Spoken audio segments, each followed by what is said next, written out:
Hello and welcome to another Read With Me session. I'm yours truly, Isabel Badell, and I'm here to read with you an amazing chapter of the 21 Irrefutable Laws of Leadership. We are almost done with this book, believe it or not. We are on chapter 19, the law of timing, and we have 2021, and that's it. So let's get to it. The law of timing. When to lead is as important as what to do and where to go. If ever there was an example of the importance of timing as it relates to leadership, it came in New Orleans in late August and early September of 2005. New Orleans is an unusual city, like Venice, Italy. It is surrounded by water. To the north lies Lake Pontchartrain. To the south flows the mighty Mississippi River, and to the east and west are low-lying swamplands. Canals crisscross the city, and you cannot drive into or out of New Orleans without crossing a major bridge. This may not seem like a big deal until you consider that most of the city lies below sea level. New Orleans is shaped like a bowl. On average, the city is 6 feet below sea level. In the lowest areas, it's 9 feet below sea level. And in the land in New Orleans sinks a little more every year. For decades, citizens have worried about the potential damage that a direct hit from a powerful hurricane could do to the city. Disaster on the horizon. On Wednesday, August 24th, 2005, nobody in New Orleans could have known that the newly formed tropical storm named Katrina would be the big one. The hurricane the city had feared would someday come, and it wasn't until Friday that the National Hurricane Center predicted that the storm would reach landfall on Monday somewhere near Buras, Louisiana, about 60 miles southeast of New Orleans. The hurricane was already looking like a bad one. The next morning, Saturday, August 27th, the leaders of many of Louisiana's parishes around New Orleans ordered mandatory evacuations. St. Charles, Plaques, parts of Jefferson, and even St. Tammany, which is situated on the higher ground of New Orleans. But what about New Orleans? Why didn't Major Ray Nagin, the leader of the city, ordered mandatory evacuation at the same time? Many people say New Orleans are fatalists,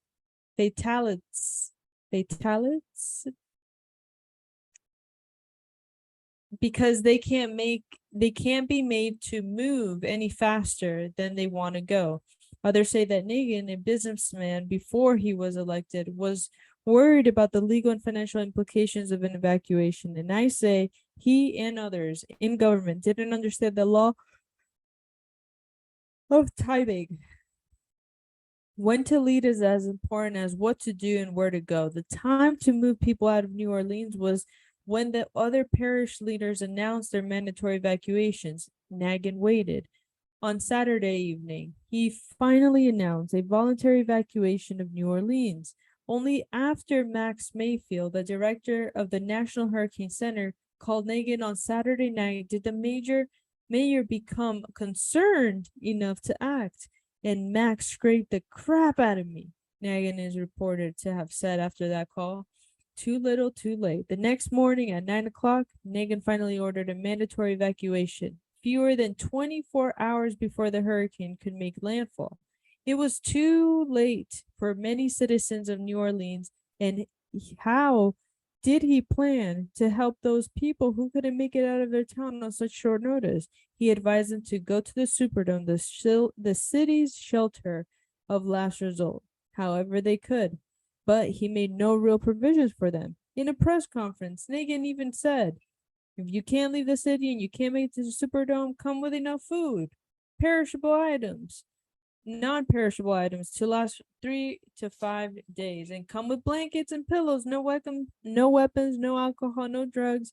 You know, this is like the governor said, you're going on a camping trip.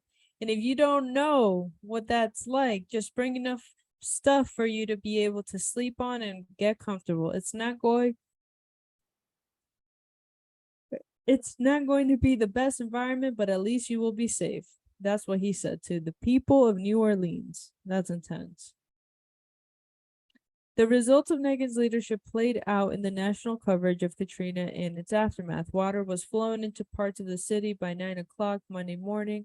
Conditions for the people at the Superdome were dreadful, and other people who couldn't get out of town flocked to the convention center. Many citizens were stranded on rooftops. How did Negan respond? He complained to the media at press conferences. Here's another chance. If someone was going to step in and lead, it would have to occur somewhere other than the local level. Most people began looking to the federal government for leadership, but they violated the law of timing too. Not until Wednesday, August 31st, the director of the Homeland Security, Michael Chertoff, released a memo declaring Katrina an incident of national significance and a key designation needed to trigger swift federal coordination. President Bush didn't even meet with his cabinet until the following day to determine how to launch the White House task force on Hurricane Katrina response. And meanwhile, the people stranded in New Orleans waited for help. On Thursday, September 1st, the Red Cross requested the mission to take water, food, and supplies to the people who were stranded in the city, but their request was denied by the Louisiana Office of Homeland Security. They were asked to wait another day. Finally, on Sunday, September 4th, 6 days after New Orleans was flooded, the evacuation of the Superdome was finally complete. The way Katrina was handled shows leadership timing at its worst. It was botched at every level. Even the local animal shelter did better than the mayor.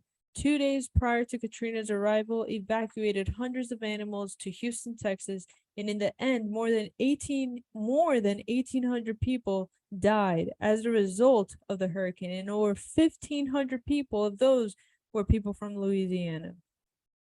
80% of the deaths in Louisiana occurred in Orleans and St. Bernard parishes, and with the overwhelming majority occurring in New Orleans. If the leaders had paid greater attention, not only to what they did, but also when they did it, many more lives would have been saved. Timing is everything. Good leaders recognize that when to lead is as important as what to do and where to go. Timing is often the difference between success and failure in an endeavor. Every time a leader makes a move, there are already only 4 outcomes. Number 1, the wrong action at the wrong time leads to a disaster. A leader who takes the wrong action at the wrong time is sure to suffer negative repercussions. That was certainly the case in New Orleans as Katrina approached. Negan's poor leadership set in motion a series of wrong actions at the wrong time. He waited until it was too late to call for a mandatory evacuation. He sent faxes to local churches, hoping that they would. Who sends a fax anymore? Hoping that they would help evacuating people. But by the time he did so, the people who would have received the faxes were already long gone. He picked a poor location for the shelter of last resort, neglected to supply properly, and failed to provide adequate transportation for people to get there. One wrong action after another led to disaster, and obviously the stakes were very, very high here. Every leadership decision are not as high as they were for the mayor, but every leadership situation requires that leaders heed the law of timing. And if you lead a department or a small team and you take the wrong action at the wrong time, your people will suffer, and so will your leadership. Number 2, the right action at the wrong time can bring resistance. When it comes to good leadership, having a vision for the direction of the organization or team and knowing how to get there isn't enough. If you take the right action but do it in the wrong time, you may be unsuccessful because the people that you lead can become resistant. Good leadership timing requires many things, and here they are: understanding, maturity, confidence, decisiveness, experience, intuition, preparation. I've had a share of blunders in the area of timing. One in particular that stands out was my attempt to introduce a small group program at Skyline, my church in San Diego. And it was the right thing to do at the church, but it failed miserably. Why? Well, the timing was wrong. We were trying to do this back in the early 1980s, and there weren't many leaders with experience in this area. So we were playing it by ear. But most important, the church wasn't prepared for it. We didn't understand that the success or failure of a small group launch depended on how many leaders had been developed to support it. For a few years, we tried to make it work with the system we had introduced, but ultimately it failed. It wasn't until 6 years later that we got it to work, and after shutting down the original system, training leaders, and starting over again, the second time around, it was very successful. Number 3, the wrong action at the right time is a mistake. Wrong action, right time is a mistake. People who are naturally entrepreneurial often possess a strong sense of timing. They intuitively know when it's time to make a move to seize an opportunity, and they sometimes make mistakes in their actions at those key moments. My brother Larry, who is an excellent businessman, has coached me in this area. Larry says that the greatest mistake made by entrepreneurs and the other people in business is knowing when to cut their losses or when to increase their investment to maximize their gains. Their mistakes come from taking the wrong action at the wrong time. And once again, I have experience in this area. And because I've known primarily as a communicator for years, people try to talk to me into radio programs. And for a long time, I resisted that area. And in the mid 1990s, however, I could see that there was a need for growth oriented programs for people of faith. So we decided to create a program called Growing Today. The problem was the format. Most people or most programs of that type are supported by donations, but I believe in free market economics. I wanted the program to support itself by selling products in the way any other commercial program would. And what a mistake. The show never broke even. It was the right time, but the wrong idea. The law of timing has spoken again. Number 4, the right action at the right time results in success. When the right leader and the right timing come together, incredible things happen. An organization achieves its goals, reaps incredible rewards, and gains momentum. Success almost becomes inevitable.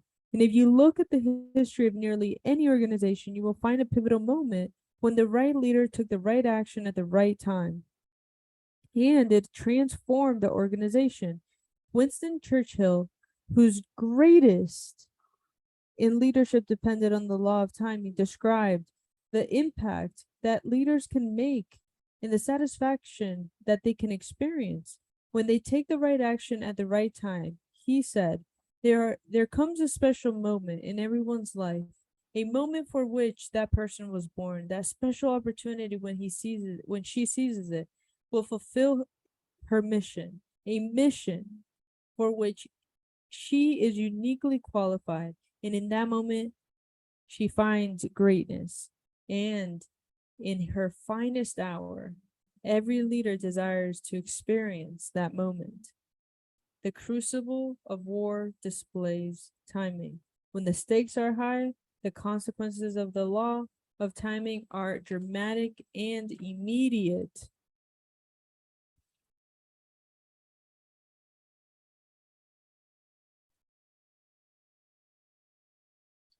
When the stakes are high, the law of timing is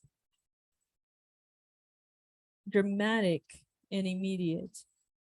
That is certainly true in war. In major battles, the critical importance of timing becomes evident. The Battle of Gettysburg during the American Civil War is a prime example. When Confederate General Robert E. Lee took the Army of Northern Virginia into Pennsylvania in late June of 1863, he had 3 goals. Number 1, draw the Union out of Virginia. Number 2, resupply his troops using Pennsylvania's resources. And number 3, bring the fighting to the heart of the enemy territory, thereby prodding the Union Army into hasty and unwanted action. It was the 3rd year of the war, and both the Union and the Confederacy were growing weary of conflict. Lee hoped his actions would bring an end to the conflict. And several days prior to the battle, Lee told General Trimble, "Our army is in good spirits. They're not fatigued and can concentrate at any point in 24 hours or less. I have not yet heard from the enemy who has, and I am waiting to hear from General Stewart. When they hear where we are, they will make forced marches. They will come up and broken down from hunger and hard marching, strung out on a long line and much demoralized. When they come into Pennsylvania, I shall throw an overwhelming force on their advance, crush it, follow up, and following up the success, driving one course back to another, and by successive repulses and surprises before they can concentrate, create panic, and virtually destroy the army. Lee was trying to seize the opportunity for overwhelming victory. He didn't know until the morning of July 1st that the Union Army had already moved north. By then, some of its forces were already engaging Confederate troops and on the Chambersburg Road west of Gettysburg. The development disrupted Lee's strategy and ruined his timing. Lee's first instinct was to hold back and wait for his army's full strength to assemble before forcing a major engagement. But always conscious of the importance of timing, he recognized that his troops had a sudden advantage, and as Lee watched from a nearby ridge, he saw the Federal troops were being routed and retreated. There was still a chance to take action that could lead to victory. Wow. Another opportunity lost. After the South's defeat, Lee expected the Union forces under the leadership of General Meade to immediately pursue a counterattack and utterly destroy the reeling army. That was also the expectation of Abraham Lincoln. After he received the news of the Union's victory at Gettysburg, anxious to make the most of the law of timing, Lincoln sent a communication from Washington, D.C. on July 7th, and in it, he mentions that he recognized that the timing was right. The Union Army could crush what was left of the Confederate forces and could end the war. But just as the Southern forces did not seize the moment for victory when it was available to them, neither did the Northern counterparts. So reading the situation and knowing what to do are not enough to make you succeed in leadership. If you want your organization, department, or team to move forward, you must pay attention to its timing. And only the right action at the right time will bring success. Anything else exacts a high price. No leader can escape the law of timing. Timing is everything. Here's how you can apply the law of timing into your life. It has been said that the managers do things right while leaders do right things. The law of timing says that the leaders do more than that. They do the right things at the right time, and in your approach to leadership, does your timing play an important part into your strategy? Do you think about the appropriateness of the timing as much as you do on the rightness of the action? Review the major actions you've initiated in the recent past and discern how much attention you've given to the timing. Number 2, spend some time analyzing recent failed initiatives for your organization, department, or even team to determine whether they were caused by the wrong action or the wrong timing. These initiatives can be yours or others, and it's here to help you answer the following questions. Who was the goal?